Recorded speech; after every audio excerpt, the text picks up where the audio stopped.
चलिए शुरुआत करते हैं। आज हम इलेक्ट्रिक पावर इलेक्ट्रिक पावर नहीं, केवल पावर क्या है, सामान्य भाषा में पावर क्या है। यदि किसी भी व्यक्ति के द्वारा कम समय में यदि ज़्यादा वर्क हो तो उसको हम कहते हैं कि उसका पावर ज़्यादा है।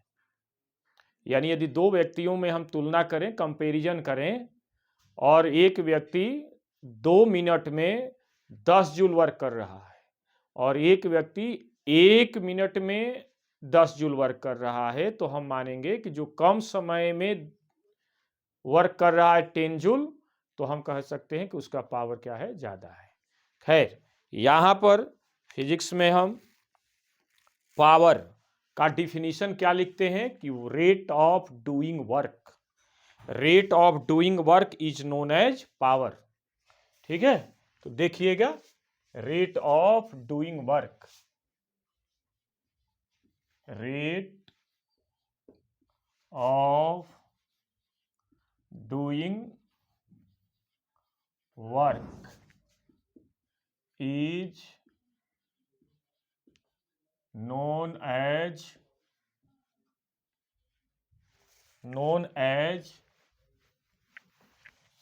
पावर।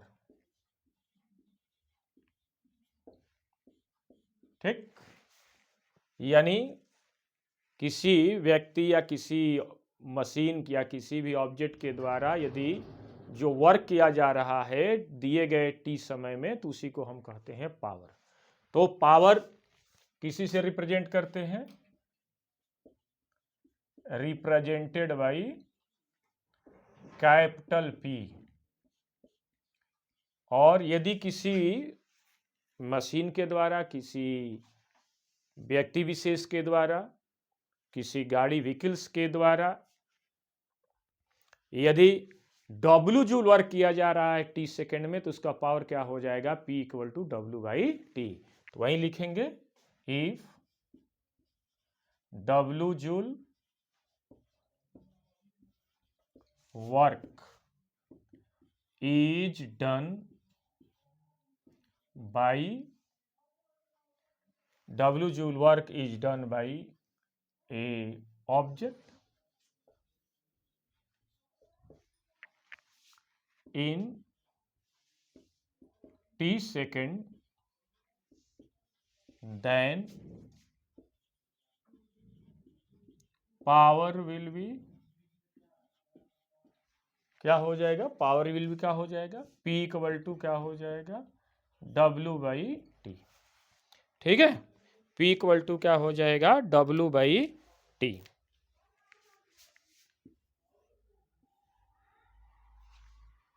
ठीक, और इसका SI यूनिट क्या होगा, CGS यूनिट क्या होगा, वेक्टर होगा कि स्केलर होगा, इसके भी बारे में हम बात करें तो क्या हो जाएगा, ये स्केलर होगा।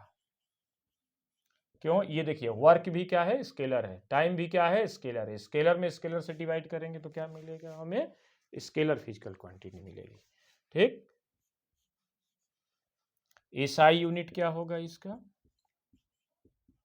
पहले तो यूनिट देखते हैं। यूनिट ऐसे ही लिखें, यूनिट क्या होगा,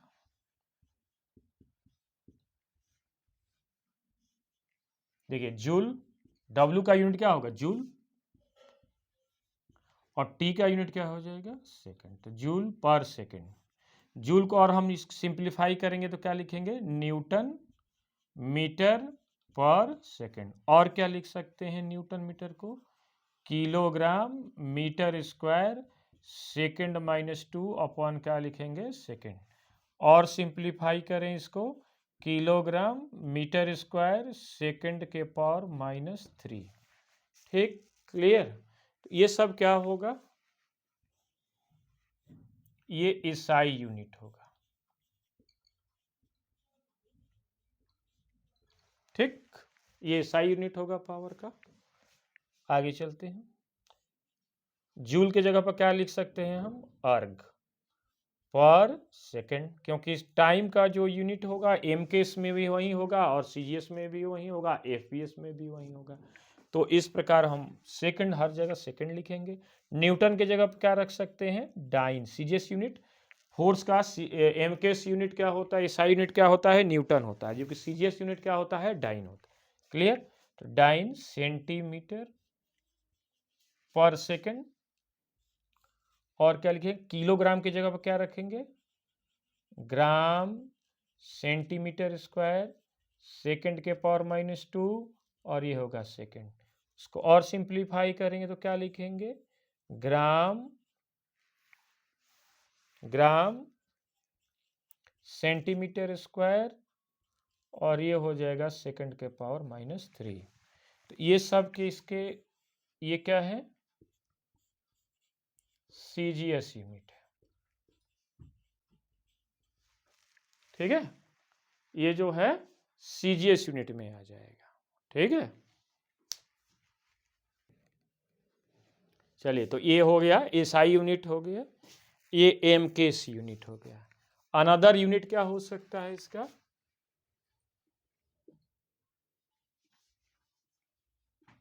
अनदर यूनिट ऑफ पावर क्या हो सकता है, हॉर्स पावर। हॉर्स पावर, जिसको हम कैसे लिखते हैं, एचपी। 1 हॉर्स पावर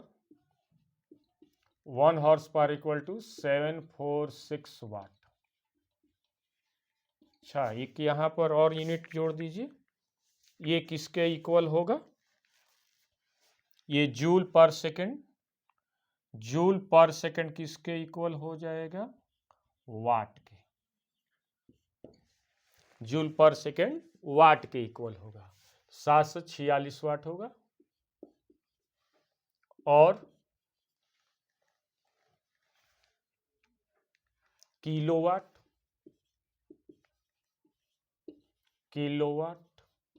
यानी के डब्ल्यू।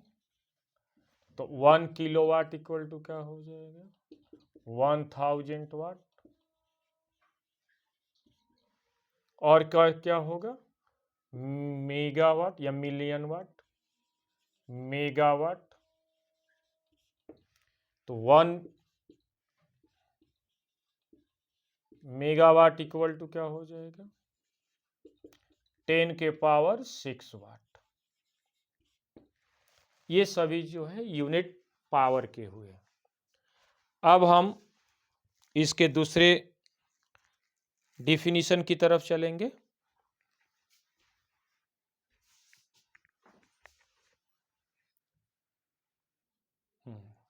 तो यहां पर देखिए, आनंद यहां पर P इक्वल टू W/T, तो ये जूल पर सेकेंड, जिसका यूनिट होगा वाट। वाट 1 वाट क्या डिफिनीशन होगा, 1 वाट 1 वाट क्या है, यहां पर देखें, यदि किसी ऑब्जेक्ट के द्वारा 1 सेकंड में 1 जूल वर्क किया जाए, 1 सेकंड में 1 जूल वर्क हो, तो पावर बिल भी कितना होगा, 1 वाट होगा। तो लिखेंगे हम 1 watt equal to 1 joule upon 1 second. इसका हम डिफिनीशन लैंग्वेज के रूप में क्या लिखेंगे, इफ ए ऑब्जेक्ट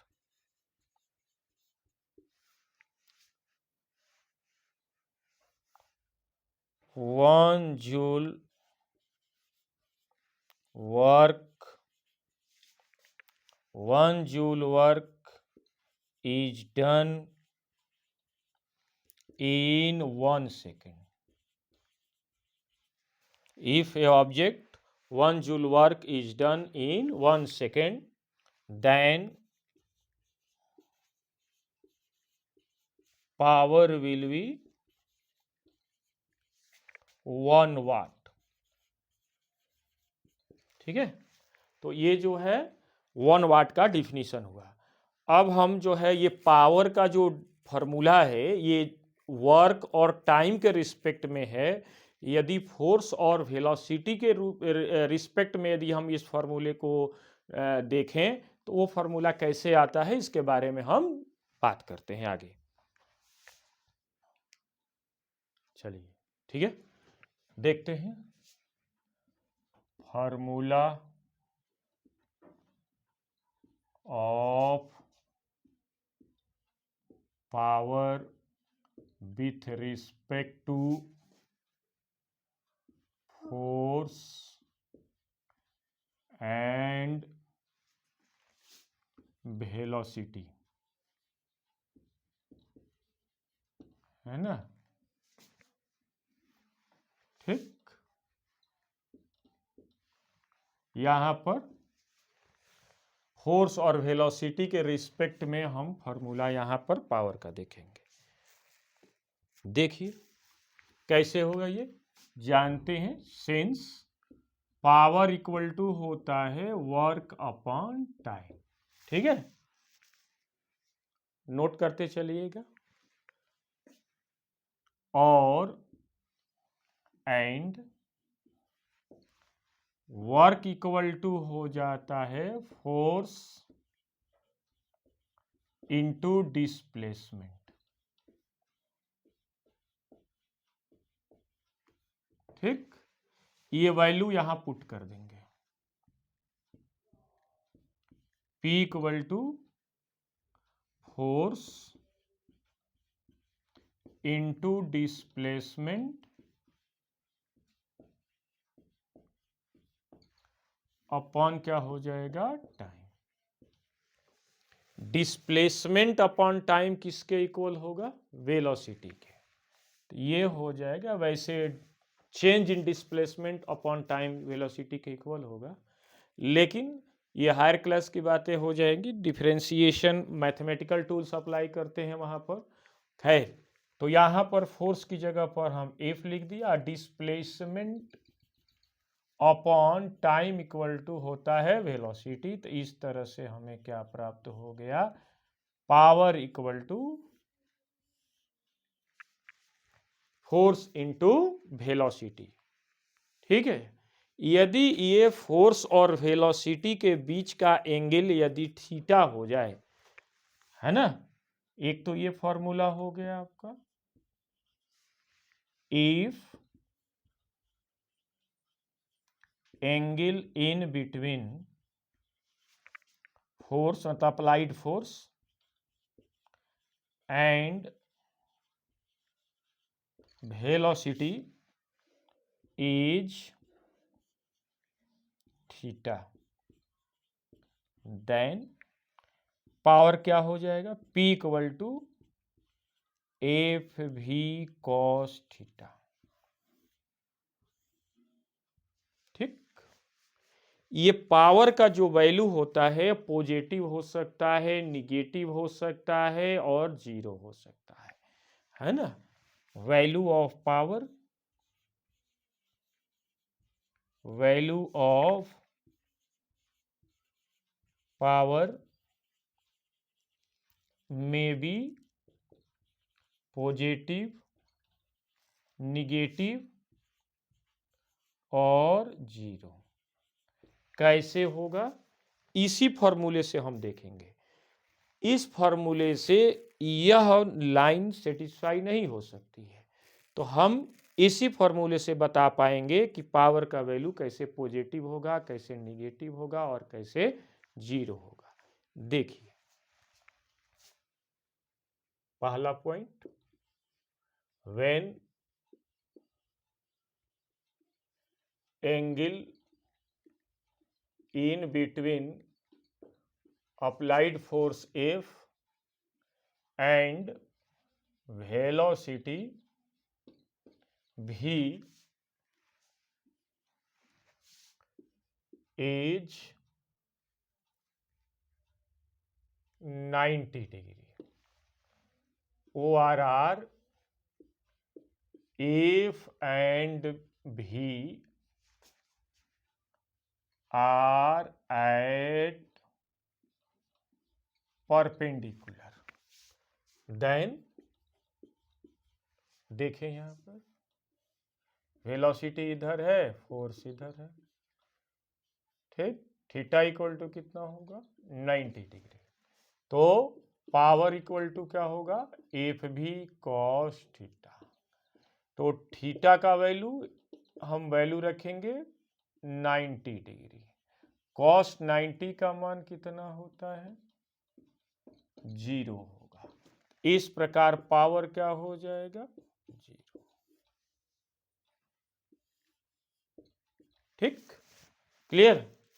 ये समझ पाए कैसे ये पावर का वैल्यू पॉजिटिव, नेगेटिव और 0। तो पहले तो हमने 0 बता दिया। दूसरा देखते हैं। When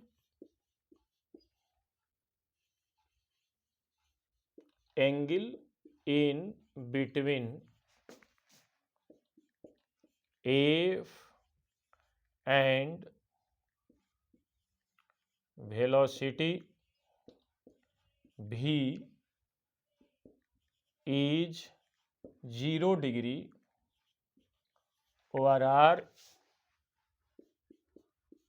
f and v are in same direction, then ये देखें ये हो गया f और ये हो गया v, दोनों के बीच का एंगल हो जाएगा थीटा इक्वल टू 0 डिग्री।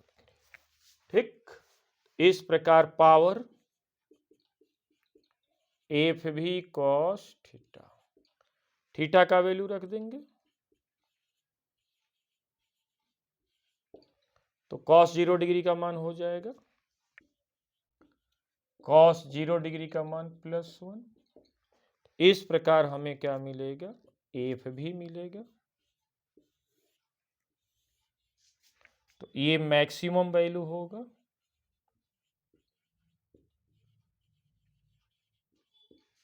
ठीक, ये पावर का मैक्सिमम वैल्यू के रूप में आएगा ये। ठीक, अब हम तीसरे की तरह चलते हैं।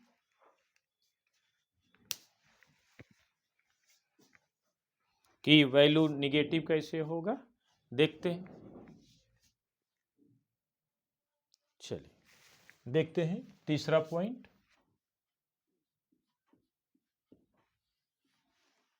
When angle in between F and V is 180 degree or F and V anti parallel, then क्या होगा यहाँ पर ये मान लीजिए वेलोसिटी है और ये हो गया फोर्स। दोनों के बीच का एंगल कितना होगा theta equal to 180 degree. Notes complete करते चले। तो यहाँ पर जो है 180 होगा तो पावर इक्वल टू क्या होगा F V cos theta. Cos 180 का वैल्यू होगा -1 होगा। ठीक, यहां -1 वैल्यू पुट करेंगे।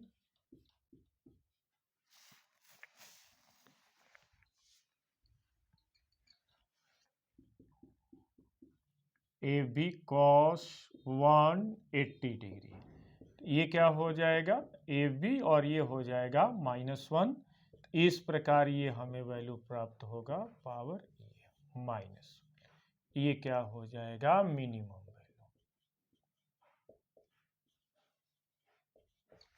ठीक है,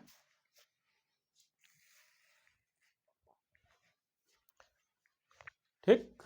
अब हम बात करते हैं कमर्शियल यूनिट ऑफ एनर्जी। ये पावर के टॉपिक समाप्त होते हैं। कमर्शियल यूनिट ऑफ एनर्जी, और एक ही बार जो है सभी के क्वेश्चन हम कंप्लीट कराएंगे।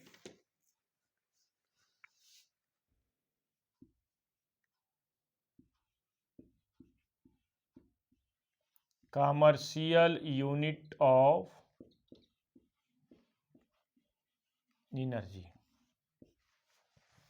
कमर्शियल यूनिट ऑफ एनर्जी क्या है?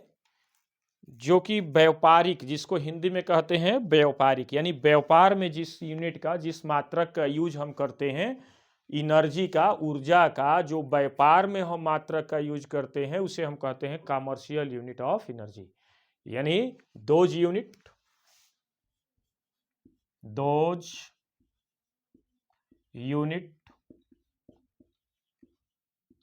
which is used in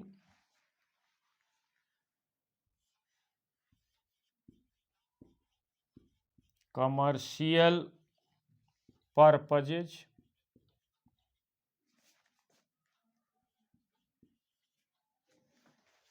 called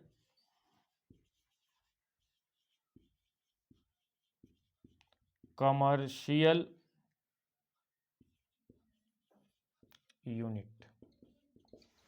ठीक, वह यूनिट जो कमर्शियल पर्पजेज में यूज किया जाता है, called commercial unit. Commercial unit of energy क्या होता है? जैसे केमिस्ट्री में पढ़ते हैं एसिटिक एसिड, तो एसिटिक एसिड तो केमिकल नेम है, लेकिन यदि एसिटिक एसिड का कमर्शियल नेम हम देखने चाहें तो उसको क्या कहते हैं? सिरिका कहते हैं।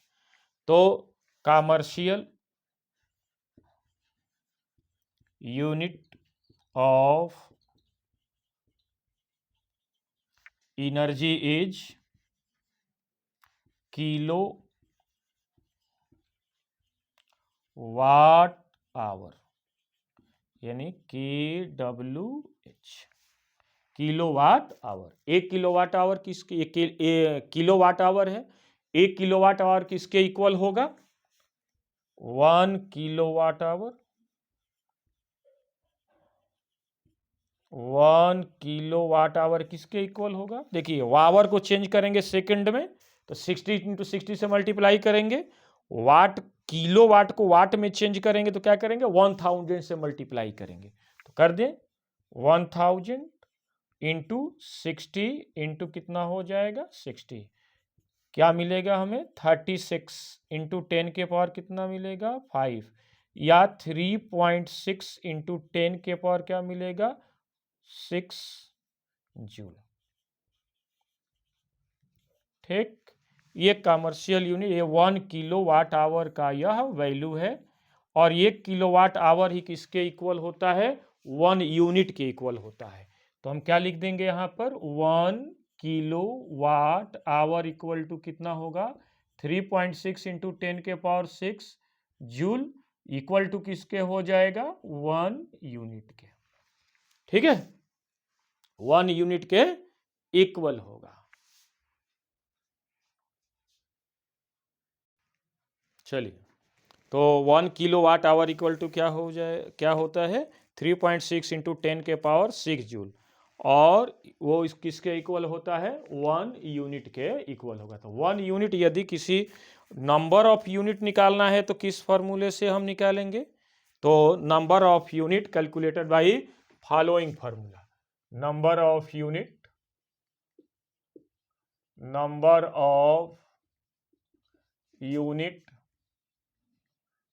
calculated by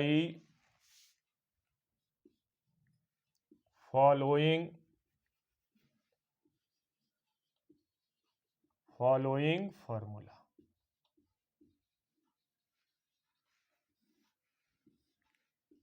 ठीक, किस फॉर्मूले से हम नंबर ऑफ यूनिट ज्ञात करते हैं? तो क्या लिखेंगे? Number of unit equal to number of unit equal to watt into hour upon हो जाएगा 1000। ठीक, इस फॉर्मूले से हम नंबर ऑफ यूनिट निकाल लेंगे या किलो नंबर ऑफ यूनिट निकाल लेंगे। किसी भी घर के अंदर कौन कौन से डिवाइसेज कितने वाट के चल रहे हैं, कितने घंटे चल रहे हैं, महीने में कितना यूनिट का खर्च आ रहा है, इस फॉर्मूले के द्वारा हम ज्ञात कर लेंगे। जैसे एक क्वेश्चन हम लेते हैं और उस क्वेश्चन के द्वारा हम ये देखते हैं कि कैसे इस फॉर्मूले का हम यूज एप्लीकेशन करते हैं। ठीक है, चलते हैं।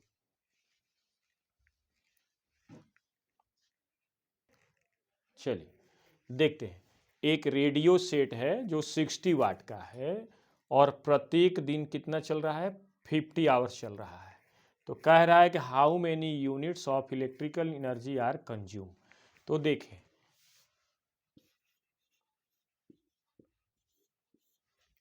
नंबर ऑफ यूनिट कैसे निकाल, नंबर ऑफ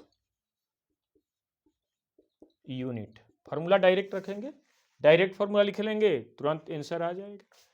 कितना वाट है, 60 वाट है, एक ही रेडियो सेट है तो कितना होगा 60। आवर्स कितने घंटे चल रहे हैं, 50 आवर्स, अपॉन कितना रखेंगे 1000। 10 से 10, 10 से 10, ये कैंसिल होगा तो ये कितना हो जाएगा 3 यूनिट। ठीक, यानी प्रत्येक दिन कितना यूनिट ये कंजप्शन करेगा, 3 यूनिट कंजप्शन करेगा। क्यों, क्योंकि ये 50 आवर 50 घंटे में कितना भी ये रेडियो सेट इलेक्ट्रिक एनर्जी का कंजप्शन करेगा, 3 यूनिट।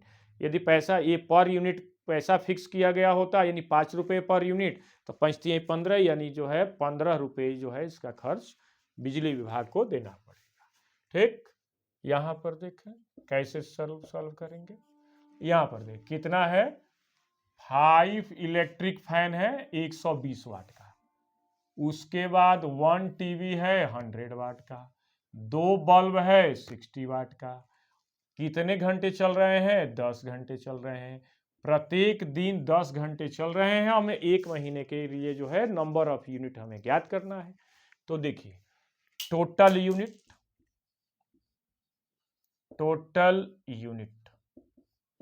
कितना हो जाएगा, टोटल यूनिट देखिए 120 में 5 से मल्टीप्लाई करेंगे तो कितना हो जाएगा, 120 में 5 से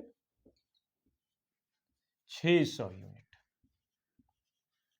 600 वाट, यूनिट नहीं, टोटल यूनिट नहीं, total power, sorry total power हमें मेजर करना है। टोटल पावर पहले निकालें, कितना हो जाएगा 600, यानी 5 इलेक्ट्रिक फैन है 120 वाट के हैं, तो टोटल यूनिट कितना हो गया यहाँ पर, बल्ब के फैन के लिए 600, 2 बल्ब कितने हैं 60 वाट के, तो कितना हो जाएगा 120 प्लस टीवी 1 है तो ये हो गया 100 वाट का है, तो इसको हम सम कर देंगे, कितना हो जाएगा 0 2 और ये हो जाएगा 6 7 8, ये 820 वाट हो जाएगा। ठीक, कितने घंटे चल रहे हैं, 10 घंटे। तो number of unit equal to कितना हो जाएगा, वाट इंटू आवर अपॉन कितना हो जाएगा 1000। तो वाट का टोटल वाट कितना है 820। कितने घंटे चल रहे हैं प्रत्येक दिन, 10 घंटे। एक महीने के लिए हम निकालना है, कितना करेंगे हम 30 दिन और अपॉन क्या करेंगे हम 1000। ठीक है, तो इस प्रकार हम ये ठीक हो गया ये, यानी 82 इंटू क्या हो गया 3 इक्वल टू ये हो जाएगा किलो वाट आवर, यानी या ये लिख सकते हैं, ये लिख सकते हैं हम, इधर लिखते हैं हम,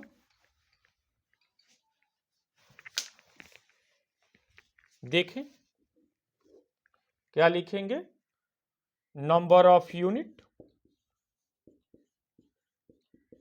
इक्वल टू कितना रखेंगे 246 यूनिट। इतने यूनिट का कंजप्शन होगा। तो एक यूनिट का दाम कितना है 5 रुपीज। तो क्या करेंगे टोटल कॉस्ट कितना होगा 246 इंटू 5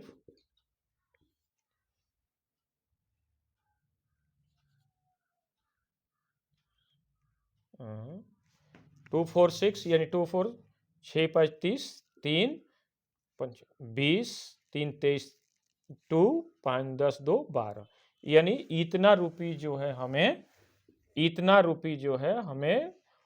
बिजली विभाग को देना पड़ेगा। ठीक है, तो इस तरह से नंबर ऑफ यूनिट का जो है किस तरह से क्वेश्चन पूछे जाते हैं इसके बारे में हमने बात किया। तो आज जो है ये क्लास आज यहीं पर खत्म होती है। नेक्स्ट वीडियो में हम दूसरे यूनिट पर लेकर चलेंगे हम। तब तक के लिए जो है आप इंतजार करें और हमारे जो है इस चैनल को सब्सक्राइब करें। Okay, thank you very much.